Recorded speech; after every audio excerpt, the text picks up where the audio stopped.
Wu Zhao was born in 624 AD, in the heart of the Tang Dynasty. Her family was noble, cultured, and deeply loyal to the emperor. Unlike most girls of her time, Wu was taught to read, write, and recite poetry. She learned calligraphy, music, and philosophy, skills reserved for sons, not daughters. Her father believed in her mind. That belief changed everything. Wu grew up sharp-tongued, confident, and endlessly curious. She questioned rules, challenged ideas, and studied the classics with hunger. At just 14, she was summoned to the imperial court, chosen to serve Emperor Taizong as a concubine. The palace was a world of beauty, silence, and secrets. Most girls faded into the background. But Wu watched closely.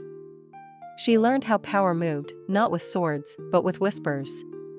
Behind silk walls and golden halls, a future empress was quietly waking up.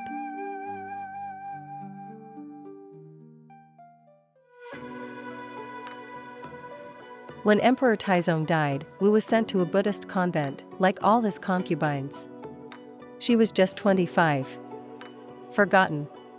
But not for long. The new emperor, Gaozong, Taizong's son, had once admired her. Quietly, he brought her back to court. Wu returned, not as a servant, but as a rising force. She became Gaozong's favorite, smart, charming, and fearless. But palace life was brutal. Every woman fought for favor. Whispers became weapons. Alliances were deadly. Wu outsmarted them all. She used words, not war. She studied law, religion, and the emperor's mind. She bore him sons, heirs to the throne. And with every child, her power grew. She wasn't just a concubine anymore. She was mother of the future, and she knew it.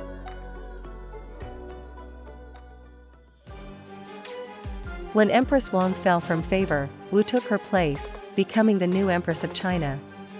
But her ambition didn't stop there. Gaozong grew weak, often ill. So Wu ruled from behind the curtain.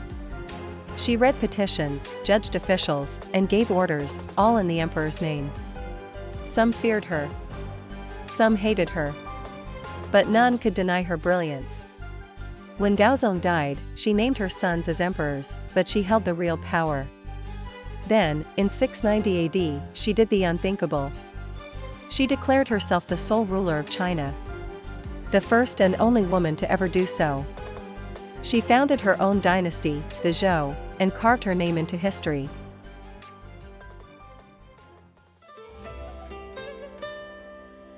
As empress, Wu Zetian reshaped the empire. She promoted scholars based on merit, not family name. She opened paths for talent to rise, even from poor villages. She built schools, improved agriculture, and supported the arts. She gave voice to the forgotten. Wu also elevated Buddhism, using its teachings to legitimize her rule. Temples rose. Statues of female bodhisattvas appeared. She even claimed to be a divine ruler, chosen by heaven. Her rule was strict. Surveillance grew. Enemies disappeared. But peace held. Trade flourished. The people, many of them, prospered. She ruled with iron grace and unmatched intelligence.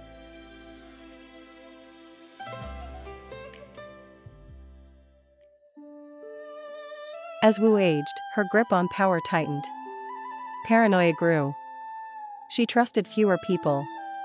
Some officials turned on her. Others plotted in shadows. Illness crept in. Her once sharp mind began to slow. In 705 AD, at the age of 80, she was forced to abdicate. Her own court removed her. She retired quietly. Days later, she died. Alone. Uncrowned.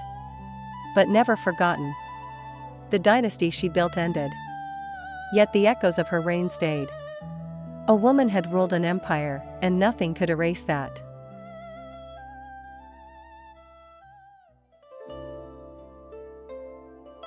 Wu Zetian remains one of history's most debated figures. Some call her a ruthless usurper. Others, a brilliant reformer. In her time, she broke every rule, gender, class, and tradition. She was a daughter, concubine, mother, ruler, and legend. No other woman in China reached such power. No man ever ruled quite like her. Her name was nearly erased from history.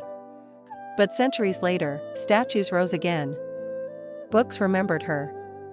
Today, Wu Zetian stands not just as the only woman to rule China, but as proof that greatness has no gender.